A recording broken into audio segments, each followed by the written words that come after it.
Hola, buenos días. Mi nombre es Matías y bueno, hoy vamos a continuar viendo el libro de Números. Y bueno, en sí, al hablar del libro de Números, también forma parte de lo que es la Torá.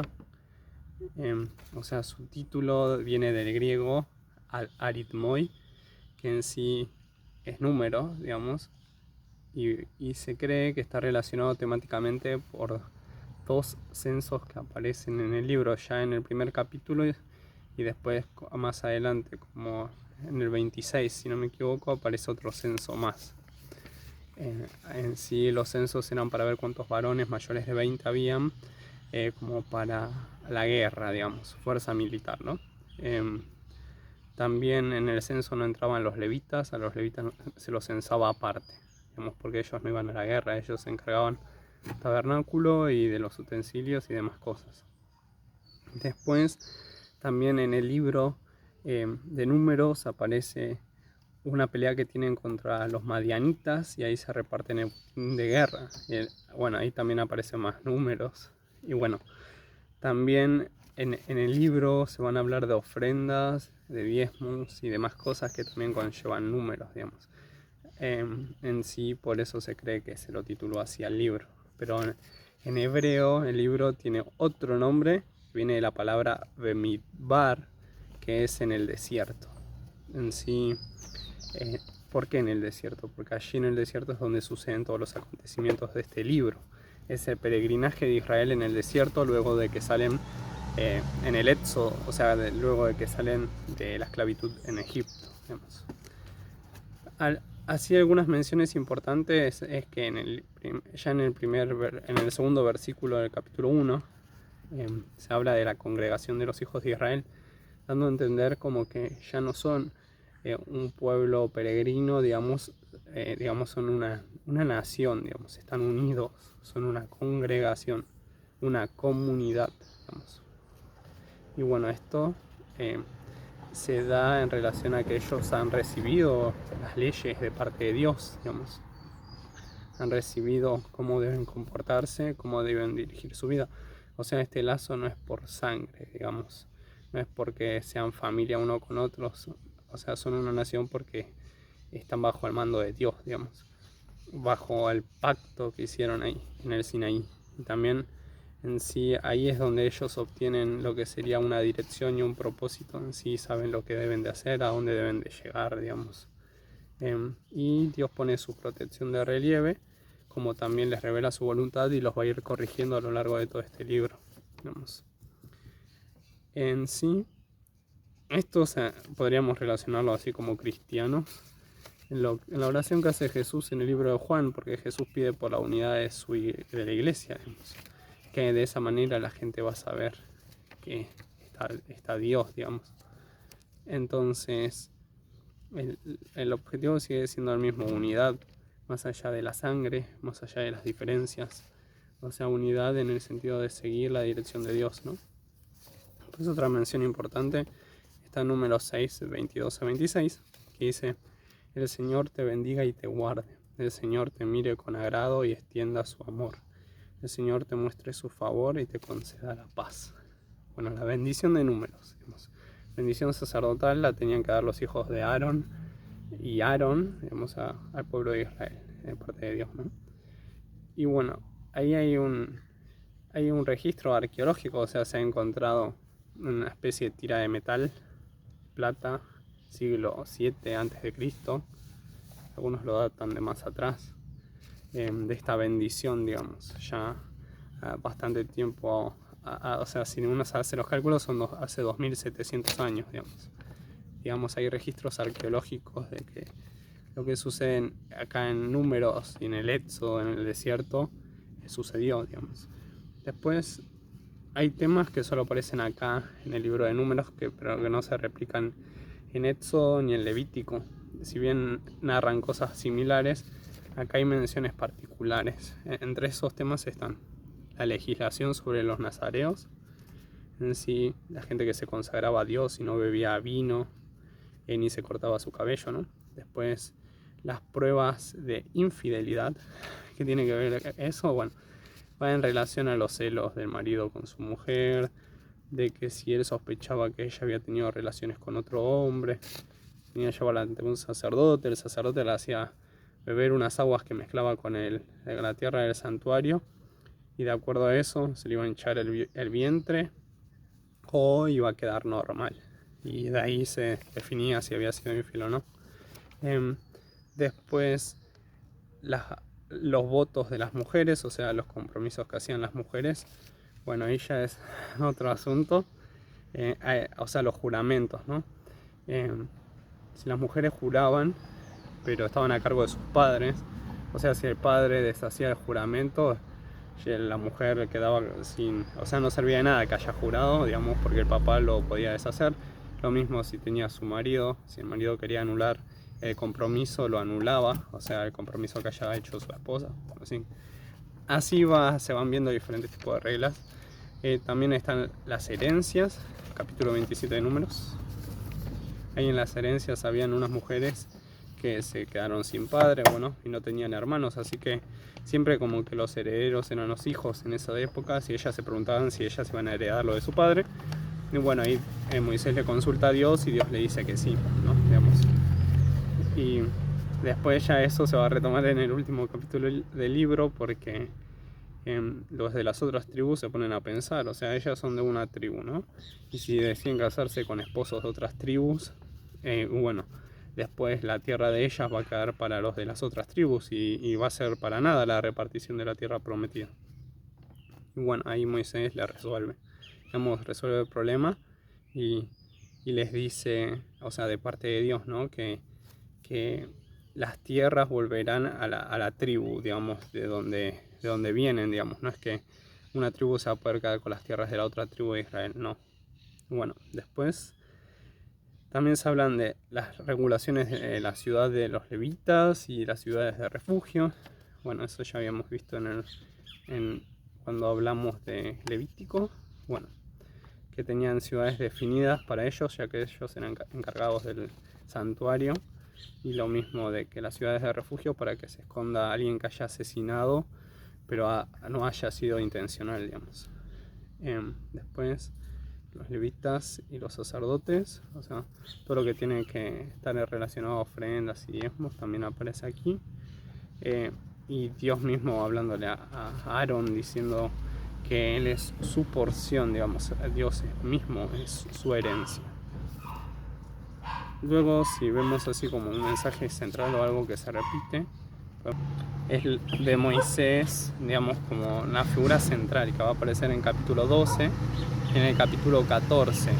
En sí, lo que reflejan estos dos capítulos y el libro es cómo Moisés se mantiene fiel a Dios mientras el pueblo no. El pueblo falla, el pueblo es infiel delante de Dios. Aquí, en primer lugar, en el capítulo 12 se habla de lo que pasó con Miriam, o como lo tengan traducido como María, la hermana de Moisés, que murmuró en contra de Moisés. Y bueno, ahí se le pegó una lepra y Moisés intercede por ella, digamos, la enfermedad de la lepra, ¿no? Lo mismo ocurre después con el pueblo en el capítulo 14, 13 al 19. Si no me equivoco, luego de que los espías hayan ido a ver la tierra prometida, el pueblo también empieza a murmurar contra Moisés y Moisés intercede por el pueblo y le dice como a Dios que acaso va a dejar que las otras naciones digan que Dios sacó a Israel de la esclavitud para dejarlo morir en el desierto, o sea, y Moisés pide que Dios le perdone el pecado a Israel, ¿no? En sí se resalta la fidelidad de Moisés como una figura ideal en relación a la infidelidad del pueblo. También, si nos basamos en la estructura literaria del libro de Números, podemos dividirlo en tres partes. Del capítulo 1 al capítulo 10, versículo 10, están los preparativos para el viaje. Ahí se habla del censo, se habla de dónde se ubica el tabernáculo, que debía estar ubicado en el medio de todas las tribus, digamos, porque simbolizaba la presencia de Dios allí en el tabernáculo. Se habla de las leyes sobre la impureza, sobre la lepra y demás cosas. También de los robos, la restitución de lo robado, de los celos, como había dicho antes. Esta prueba de celos, si el marido tenía celos, tenía que llevar ante el sacerdote para ver si la mujer de él había sido infiel, y de acuerdo a esas aguas amargas se iba a definir Lo mismo los nazareos o la fiesta de Pascua o las trompetas que eran para llamar al pueblo, también van a ir apareciendo en esos 10 capítulos de Números. Después, en segundo lugar, el movimiento desde el Sinaí hasta Cades Barnea. Bueno, eso está del capítulo 10, versículo 11 al capítulo 20, versículo 21. Allí van a aparecer muchas cosas, seguramente conocerán algunas. Bueno, el pueblo de Israel se rebela, o sea, contra Dios, y Dios se enoja y los desintegra con fuego. Eso aparece ahí. También aparece cuando Dios les envía codornices, porque el pueblo se queja porque están comiendo todo el día pan y no tienen carne, y Dios le manda codornices. También aparece la lepra de María, porque ella murmura contra Moisés. También aparece el informe de los exploradores, que entre ellos está Caleb y Josué, que cuando van a ver lo de la tierra prometida, ven digamos lo abundante que es, pero tienen miedo de la gente que habita esa tierra. En cambio, Caleb y Josué no, ellos están confiados de que Dios le va a entregar la tierra, digamos. Después aparecen cuestiones en relación a las ofrendas, en relación al sábado, el quebrantamiento del sábado, que es muy interesante eso. No recordaba haber leído ese pasaje, pero en una ocasión un hombre en sábado se pone a juntar madera, leña, y no saben qué hacer, lo tienen detenido. Y a Moisés le pregunta a Dios, y Dios le dice que a ese hombre se le debe dar muerte porque van a quebrantar el sábado. Así de duro eran las leyes, las normas. Sí, uno diría, ¿por qué leña? Y bueno, el tema de la leña es sencillo, porque uno necesita leña para cocinar, uno necesita leña para calentarse. Pero, o sea, eso lo podía hacer 6 días de la semana, no el día que era dedicado a Dios. Ese es el asunto. Después, una ley sobre los flecos, que era que su ropa tenía que tener flecos y que esos flecos recordaban como los mandamientos de Dios que ellos deben de seguir. También está la rebelión de Coré, que se los traga la tierra. Está como reverdece la vara de Aarón, y también como la roca lo sigue en el desierto, la roca que les da agua, la roca que golpea a Moisés y por eso se queda sin entrar a la tierra prometida. Eso aparecen del capítulo 10-11 al 20-21. Bueno, en tercer lugar, desde Cades hasta las llanuras de Moab, digamos, hasta las fronteras con la tierra prometida, es donde va a narrar este libro. En sí, eso aparece del 20-22 al 36-13. Aquí también aparecen muchos relatos, narraciones conocidas. Bueno, primero cómo vencen al rey cananeo.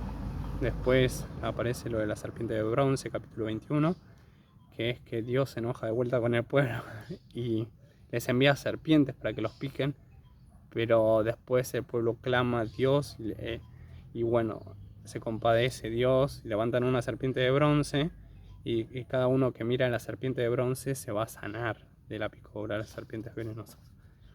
Que en el Nuevo Testamento se habla como que simbolizaba a Cristo, digamos. Nosotros miramos a Cristo y somos perdonados. ¿Sí? Después, el rey, cuando vencen a los reyes amorreos, o sea, y también al rey de Basán, después también el rey de Moab, que manda a llamar al profeta Balaam, que aparece en los oráculos de Balaam. Si bien así no les suene, lo conocen el pasaje porque es cuando este profeta va y quiere maldecir a Israel porque este rey le pide, Balac. ¿Qué es lo que ocurre? Cada vez que intenta maldecir a Israel, Dios lo bendice a Israel. Y bueno, este Balaam iba con su burra y ahí es cuando se le presenta el ángel, pero él no lo ve, la burra sí lo ve al ángel y lo esquiva, le salva la vida y él golpea a su burra, ¿no? Y que ahí Dios hace que la burra hable y le diga que por qué lo golpeó, digamos. Y bueno, ahí aparece el ángel y el ángel le habla a Balaam y así. En sí Balaam va a dar, si no me equivoco, 4 oráculos a este rey. Y bueno, en ellos se va a ver como Dios bendice al pueblo de Israel en vez de maldecirlo, digamos. Por más que este hombre, Balaam, no pertenecía al pueblo de Israel, en sí, o sea, sus maldiciones, o sea, Dios le respondía, digamos, con bendición a Israel. a pesar de que Israel, como vemos, es un pueblo infiel, digamos. En sí, aquí van a aparecer aún más temas, o sea, también cómo Israel se corrompe en yugo desigual, en sí se juntan como habitas en Sittim, lo cual estaba prohibido. También va a aparecer otro nuevo censo para ver cuántos hombres para la batalla hay. Sí, ahí se contaban a los mayores de 20 años siempre en los censos. Después aparece Josué como sucesor de Moisés. También regulaciones en torno a las ofrendas, a los sacrificios. Aparecen las fiestas de Dios, aparecen los juramentos. Aparecen el triunfo sobre los madianitas, que es donde se reparten el botín. También aparecen las ciudades levitas, aparecen los testigos y los rescates y el casamiento de las mujeres que heredan tierras de sus padres, digamos. En sí, el libro de Números es un libro bastante completo. Y así, para terminar, me gustaría leer una porción que en sí apunta al futuro. Apuntaba a su futuro y en sí, bueno, esto ya se cumplió, ¿no? Números 24:17, en sí el comienzo dice así: lo veo, pero no ahora. Lo contemplo, pero no de cerca. Una estrella saldrá de Jacob, un rey surgirá en Israel. Digamos, Balaam, cuando da uno de sus oráculos a Balac, lo que ve Balaam es que en un momento va a surgir un rey de Israel, digamos, una estrella de Jacob, y en sí esto simboliza a Cristo, digamos, al rey que vendría, ¿no? Esto también se entiende por lo que dice Jesús cuando va en el camino de Maús y les dice que toda la escritura hablaba sobre él, ¿no? Vamos, y aquí podemos ver una pequeña porción que apuntaba a Cristo en sí. Y bueno, esto sería como un resumen del libro de Números. Espero les haya sido de bendición, que puedan ver cómo Dios permanece fiel aunque el pueblo permanece infiel, ¿no? En medio de este transcurrir en el desierto, donde perece una generación, porque son 40 años en el desierto y Dios, frente a todas las infidelidades, decide exterminar a esta generación que salió del desierto y que solo van a entrar a la tierra prometida aquellos que son menores de 20, digamos, aquellos que nacieron en el desierto en sí. Y bueno, y Caleb y Josué, ¿no? Que ellos sí confiaron en Dios. En sí, es un libro con muchos temas y que estaría bueno profundizarlos uno a uno. Y bueno, ese ya estaría a ustedes. Que Dios los bendiga.